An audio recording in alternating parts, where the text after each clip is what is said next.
राधे राधे भक्तों, कार्तिक मास के 13वें अध्याय की कथा का आइए श्रवण पान करते हैं और अपने आप को धन्य बनाते हैं। कार्तिक कथा को सुनो, सभी सहज मन लाए, 13वां अध्याय पढ़ूं, श्री प्रभु शरण में आए।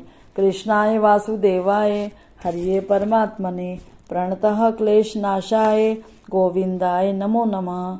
वसुदेवः सुतं देवं कंसचारूणमर्दनम, देवकी परमानंदम कृष्णम वंदे जगत गुरु।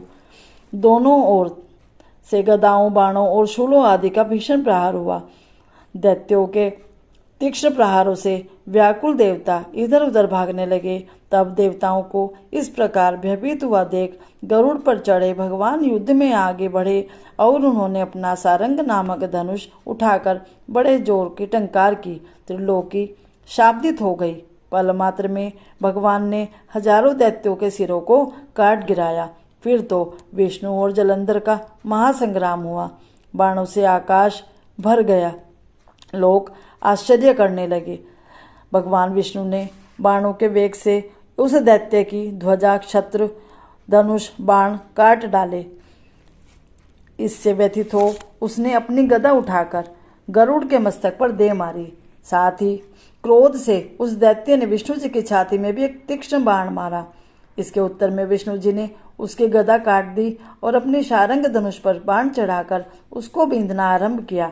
इस पर जलंधर इन पर अपने पैने बाण बरसाने लगा। उसने विष्णु जी को कई पैने बाण मारकर वैष्णव धनुष को काट दिया।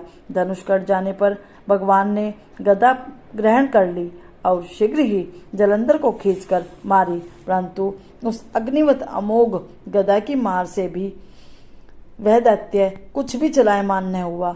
उसने एक अग्निमुख त्रिशूल उठाकर विष्णु भगवान पर छोड़ दिया।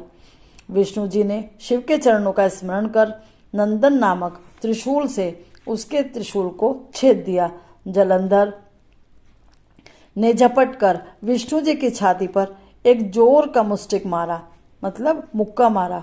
उसके उत्तर में भगवान विष्णु ने भी उसकी छाती पर अपनी एक मुष्टिक का प्रहार किया। फिर दोनों घुटने टेक बाहुओं और मुष्टिकों से बाहु युद्ध करने लगे। कितनी ही देर तक भगवान उसके साथ युद्ध करते रहे।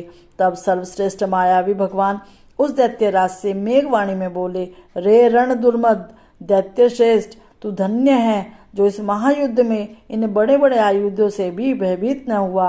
तेरे इस युद्ध से मैं प्रसन्न हूँ। तू जो चाहे वर मांग। मायावी विष्णु की ऐसी वाणी सुनकर जलंधर ने कहा, हे भावुक, यदि आप मुझ पर प्रसन्न हैं तो यह वर दीजिए कि आप मेरी बहन तथा अपने सारे कुटुंबियों सहित मेरे घर पर आकर निवास करें। नारद जी बोले। उसके ऐसे वचन सुनकर विष्णु जी को खेद तो हुआ, किंतु उसी क्षण देवेश ने तथास्तु कह दिया। अब विष्णु जी सब देवताओं के साथ जलंधरपुर में जाकर निवास करने लगे। जलंधर अपनी बहन लक्ष्मी और देवताओं सहित विष्णु को वहां पाकर बड़ा प्रसन्न हुआ। फिर तो देवताओं के पास जो भी रत्नादि थे सबको ले जलंधर पृथ्वी पर आया। निशुंभ को पाताल में स्थापित कर दिया और देव, दानव, यक्ष, गंधर्व, सिद्ध, सर्प, राक्षस, मनुष्य आदि सबको अपना वंशवर्ती बना त्रिभुवन में शासन करने लगा। उसने धर्मानुसार सुपुत्रों के समान प्रजा का पालन किया। उसके धर्म राज्य में सभी सुखी थे। भगवान बोले, शंकर सब पर अपनी कृपा बरसाए रखें। भज मन नारायण नारायण नारायण, भज मन नारायण नारायण नारायण, श्रीमन नारायण नारायण नारायण, भज मन नारायण नारायण नारायण। बोल विष्णु भगवान की जय, बोल भोले शंकर की जय, बोल कृष्ण कन्हैया की जय, बोल तुलसा माता की जय, बोल साले